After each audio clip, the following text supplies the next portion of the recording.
Hello tout le monde, c'est votre Multitool Geek. Et ben, ouais, on tient le coup, on va faire une nouvelle vidéo récap. Et je vais vous expliquer ce qui s'est passé hier au tournoi de l'épée homme par équipe. En parallèle, voici la marque Prieur, hein, vous voyez sur mon t-shirt, qui est une marque d'escrime, où on peut trouver tout le nécessaire pour pouvoir s'acheter la tenue, l'épée, le casque et tout. Ils ont un magasin à Paris qui est dans le 14e arrondissement, 42 rue Gassendi. Donc si vous avez envie d'acheter un article d'escrime, vous pouvez aller chez eux. De toute façon, vous trouverez tout ce qu'il vous faut. Il y a d'autres marques aussi, comme Planète Escrime, que je crois qui malheureusement a fermé au niveau d'Olympiade. Mais vous avez d'autres marques où vous pouvez commander sur internet, telles que Ullman ou même Léon Paul, qui sont des marques vraiment haut placées au niveau de l'escrime international pour les normes de la Fédération internationale d'escrime pour les tenues. En France, on peut avoir aussi une autre type de tenue. Je vous ferai, si vous le voulez en commentaire, vous voulez avoir des indications là-dessus, je peux vous faire une vidéo, dites-le moi. Et on va commencer donc par le tournoi épée homme par équipe. Alors, on a eu tout simplement un tournoi où il faut savoir être patient. L'épée, c'est l'arme de la patience. Pourquoi je dis ça? Et bien tout simplement parce que les 4 premiers matchs ont pu faire tenir en haleine ceux qui regardaient ou ceux qui même assistaient au match. Par exemple, France-Égypte, et là je parle des matchs du tableau de 8, ça a été 45-39 pour la France. On a battu les Égyptiens, on a quand même eu un sacré bon écart quand même qui nous a permis de nous conforter dans cette victoire. La Hongrie, ça a été pareil pour eux face au Kazakhstan. Le Japon, ça a été un peu plus serré avec le Venezuela, ils ont dû se donner, ça a été la petite surprise, j'ai l'impression quand même, pour ce qu'ils ont fait. Et le Venezuela a quand même bien tenu face à eux, mais ils ont quand même capitulé à 39-33, suivi de la Tchéquie face à l'Italie, qui a gagné contre les Italiens. Je m'y attendais pas du tout, ça c'est la grosse surprise. 43-38, fallait le faire. Je connaissais pas les Tchèques au niveau de l'escrime, les Italiens je les connais très bien, donc j'étais assez étonné de ce résultat. Bravo aux Tchèques, qui ont fait d'ailleurs une très très bonne compétition hier par équipe, puisque suivi de ces matchs, il y a eu les matchs de classement 5 à 8, où le Kazakhstan a remporté face à l'Égypte 36-21. Ils sont quand même balèzes quand il faut, en même temps c'est les Jeux Olympiques. Et les Italiens ont battu le Venezuela avec un score de 45-34. Ils avaient donc quand même une bonne distance au niveau des scores. Après, ça a été les demi-finales, où les demi-finales, elles, ça a été tout simplement la Hongrie qui a battu la France 45-30, un match difficile. Les Français n'ont pas réussi à dominer le match. Donc face à cela, ça a été très compliqué pour eux. La Tchéquie a affronté le Japon, c'était la deuxième demi-finale, où le Japon a gagné 45-37. Les Tchèques, bon match. Ils n'ont pas gagné, mais bon match. Franchement, c'était la surprise. Je ne m'attendais vraiment pas de ça d'eux. Alors évidemment, on a eu les matchs de classement 5 à 6 et 7 à 8.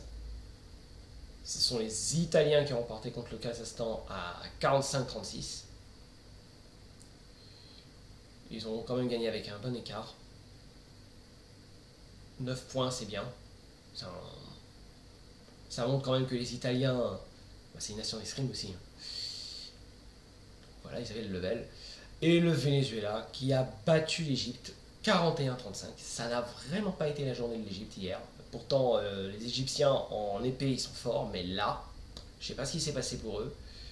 J'ai la sensation qu'ils n'étaient pas là, qu'ils étaient absents et qu'ils n'ont pas su briller comme ils le font d'habitude dans ce type de compétition. S'en est suivi des 2 finales, celle de la petite finale pour la médaille de bronze et la finale pour l'or. Et le match Tchéquie-France. Les sensations que j'ai eues. La France dominait le match. Et incroyable, mais vrai, les Tchèques les ont rattrapés. Et ont volé la victoire. 43-41.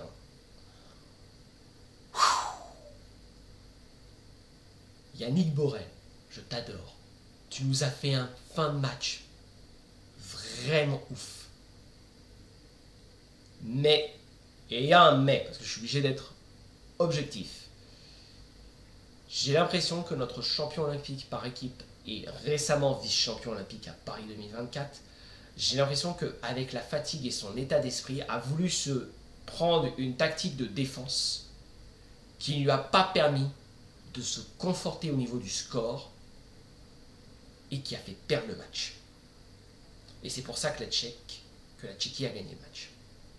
Et là-dessus, je pense qu'il y aura quand même un travail qui va se faire juste après la compétition, quand ils vont retourner dans les clubs, pour essayer de comprendre ce qui s'est passé peut-être à la fin de ce match. Je pense que la fatigue aussi doit être prise en compte. C'est une semaine lourde, c'est une semaine d'escrime. Il y a une compétition tous les jours, même si ce n'était pas forcément tous les jours pour les épéistes maintenant. Mais voilà, il y a eu cette approche où je me suis dit, il faut que lorsqu'on fait un tournoi par équipe et qu'on ait ce type de remontada, d'avoir le mental derrière pour assurer et de se dire, tiens, il est en train de me remonter, il faut que je fasse quelque chose de nouveau. Et ça, c'est le truc qu'il n'a pas pu faire hier. Il n'a pas réussi à mettre quelque chose de nouveau dans le match, vers la fin du match, pour pouvoir conforter l'avance des Français et rapporter la victoire pour obtenir la médaille de bronze. Au final, la Tchéquie a reçu la médaille de bronze. Très bon match, mais je sens qu'ils vont avoir ce type de discours quand ils vont retourner dans les clubs. On a assisté ensuite à un match excellentissime de l'escrime pur et dur. Un vrai spectacle. Hongrie-Japon m'a donné des frissons. Parce que ça, c'était le match, tout était parfait. Il fallait chercher la touche, que ce soit du camp du Hongrois ou des Japonais. Et franchement, ça, c'est beau. Ça s'est fini avec un score de 26-25 pour la Hongrie. C'est vraiment pour vous dire, ils ne sont pas allés jusqu'à 45. Parce que là, c'était la recherche. Il n'y avait aucune faille. J'en voyais pas. C'est fou, j'en voyais pas du tout. Et ça, c'est beau. Franchement, c'est beau. Donc moi, je dis félicitations aux Hongrois pour cette victoire. Parce que vraiment, franchement, elle n'était pas facile. Ils ont vraiment, mais alors vraiment, épaté la galerie hier soir. Cette recherche, et que ce soit au niveau du corps, des jambes, du bras, même au niveau du masque, franchement, ils cherchaient la touche. Parce que les Japonais qui étaient en phase 2 ne faisaient pas d'erreur. Ils ne faisaient aucune erreur. J'aurais quand même aimé que les Japonais remportent dans le sens pour qu'ils fassent le doublé, vu que c'est Kano Koki qui est le champion olympique à l'heure actuelle maintenant, qui a remplacé Romain Canon, vu sa victoire sur l'individuel épée-homme récemment. Mais voilà. Les Hongrois ont été plus forts. Surtout, ils ont eu aussi...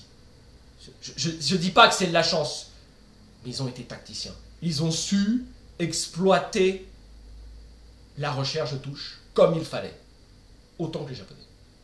Et ça fait que la Hongrie a eu sa médaille d'or et que les Japonais ont eu la médaille d'argent. Donc oui, j'avais vraiment pas mal de choses à dire en même temps. Hein, je suis épéiste, donc forcément j'ai plus de choses à dire par rapport à mon arme qu'aux autres armes. Mais voilà, vous avez mon point de vue. La récap en ce qui concerne l'épée. Donc maintenant, nous allons pouvoir assister à d'autres compétitions. C'est le sabre femme aujourd'hui pour le 3 août 2024 qui est la compétition de ce jour.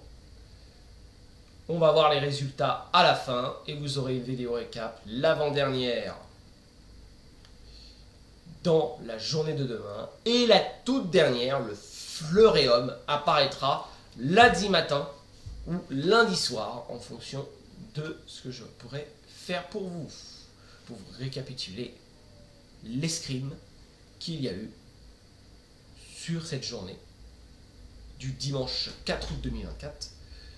Alors aussi, je pense que je ferai une vidéo récap sur l'ensemble des compétitions dans la semaine, c'est fort possible. En tout cas, merci de m'avoir écouté, d'avoir pris le temps de me regarder. Mes multitool fans, commentez les vidéos, j'attends toujours vos commentaires. Mettez un like et en espérant justement vous donner plus de contenu sur ce qu'est l'escrime. Salut tout le monde!